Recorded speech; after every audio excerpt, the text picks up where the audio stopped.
जी रचना, क्या तस्वीरें आप देख पा रही है, कैसा माहौल है बिलासपुर वासियों में, कितना उत्साह आप देख पा रही है अपने मताधिकार को प्रयोग करने के लिए? बिल्कुल शुभांगी, मैं बता दूं आपको, इस वक्त मैं बिलासपुर में मौजूद हूं और ब्रेकफास्ट विद नेताजी में हमारे साथ इस वक्त मौजूद हैं पर्यटन मंडल के अध्यक्ष अटल श्रीवास्तव जी। सीधे उनसे बात करेंगे कि आज का दिन उनके लिए कितना खास है। अटल जी, जय जोहार आपको। जय जोहार, जय जोहार। इम्तिहान की घड़ी है, इतनी तैयारियां, इतनी दिनों की रणनीति और आज इम्तिहान का दिन, कैसा महसूस करते हैं और आज का रूटीन कैसा रहता है आपका? देखिए, जब एग्जाम की तैयारी अच्छी तरीके से हो जाती है तो तनाव कम हो जाता है और आज परीक्षा की घड़ी है तो तनाव नहीं है, क्योंकि कार्यकर्ताओं ने बहुत मेहनत की है, हमारे कांग्रेस के सभी कार्यकर्ताओं ने। और सुबह का रूटीन वही था कि आज सबसे पहले जल्दी उठ गए।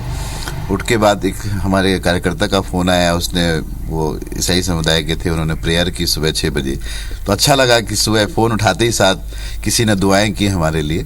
उसके बाद नहा धो के बस अब वोट डालने की तैयारी है, उसके बाद क्षेत्र में जाएंगे। जी, टीका लगाया है आपने, यानी पूजा पाठ आप कर चुके हैं। जब पूजा कर रहे थे तब मन में क्या भाव आ रहे थे?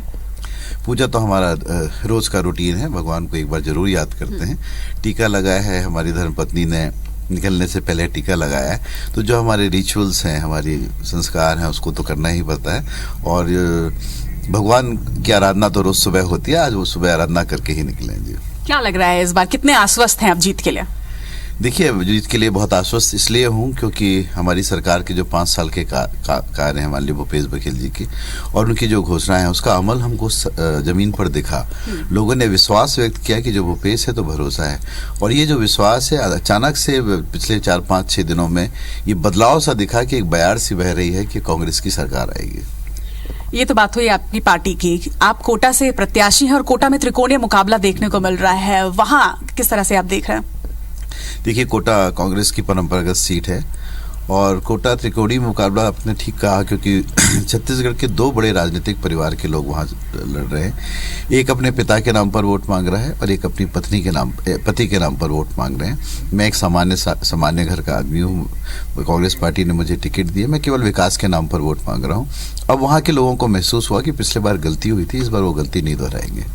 आज IBC 24 के माध्यम से जनता को क्या संदेश देना चाहेंगे वोट देने के लिए?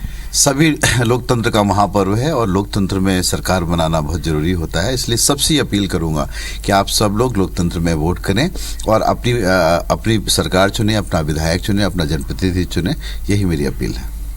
तो ये थे हमारे साथ कोटा से कांग्रेस के प्रत्याशी अटल श्रीवास्तव जी, पर्यटन मंडल के अध्यक्ष भी हैं। और जैसा कोटा सीट की अगर हम बात करें तो त्रिकोणीय मुकाबला जरूर है, लेकिन जैसा इन्होंने कहा कि अपनी जीत को लेकर बिल्कुल आश्वस्त हैं, पार्टी को लेकर भी बिल्कुल आश्वस्त हैं। साथ ही इन्होंने अपील भी की कि आप भी घरों से निकलिए और लोकतंत्र के महापर्व में हिस्सा जरूर लीजिए। साथ ही मैं भी आपसे यही कहना चाहूंगी कि वोट जब आप करें तो #selfie with स्याही के साथ में IBC 24 को अपनी तस्वीर जो है वो जरूर भेजें और वोट करने के लिए जरूर जाएं। शुभांगी, बिल्कुल, देखिए, मतदान की प्रक्रिया जारी है, तमाम मतदाता अपने मताधिकार का प्रयोग कर रहे हैं और कोटा विधानसभा सीट से कांग्रेस के प्रत्याशी अटल श्रीवास्तव ने भी यहां पर अपने मताधिकार का प्रयोग किया है। अटल श्रीवास्तव जी, आप भी मतदान करके आए हैं और देखिए, यही एक लोकतंत्र को मजबूत करने के लिए मतदान जरूरी है। अटल श्रीवास्तव जी ने मतदान किया है, कोटा विधानसभा से प्रत्याशी हैं। सीधे बात करते हैं, अटल जी, आपने एक मजबूत लोकतंत्र के लिए मतदान किया है, किस तरह से, क्या कुछ मैसेज है और किस तरह से देखते हैं, क्योंकि आप खुद प्रत्याशी हैं कोटा विधानसभा, जो कि त्रिकोणीय मुकाबला, जब बताया जाता था कि कोटा में त्रिकोणीय मुकाबला है, किस तरह से देखते हैं? देखिए, मैं सबसे यही अपील करूंगा कि लोकतंत्र का आज महापर्व है और आपको अपना प्रतिनिधि चुनना होता है,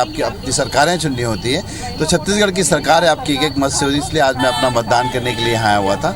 जहाँ तक कोटा की बात है तो कोटा त्रिकोणीय संघर्ष नहीं है। कोटा हमेशा से कांग्रेस का परंपरागत सीट रही है। पिछले बार 2018 में पहली बार आज़ादी के बाद कांग्रेस हारी थी। एक भारतीय जनता पार्टी के प्रत्याशी अपने स्वर्गीय पिता के नाम पर वोट मांग रहे हैं और जो JCC की प्रत्याशी हैं अपने स्वर्गीय पति के नाम पर वोट मांग रहे हैं। मैं वहाँ की जनता से विकास के नाम पर वोट मांग रहा हूँ कि जो 17 साल का ग्रहण लगा हुआ है वो ग्रहण विकास का हटाना है और विकास की एक नई धारा वहाँ से बहना है। इसलिए मैं विकास के नाम पर वोट रहा हूँ। मुझे विश्वास है कि कोटा विधानसभा की जनता मुझे चुनाव जिताएगी।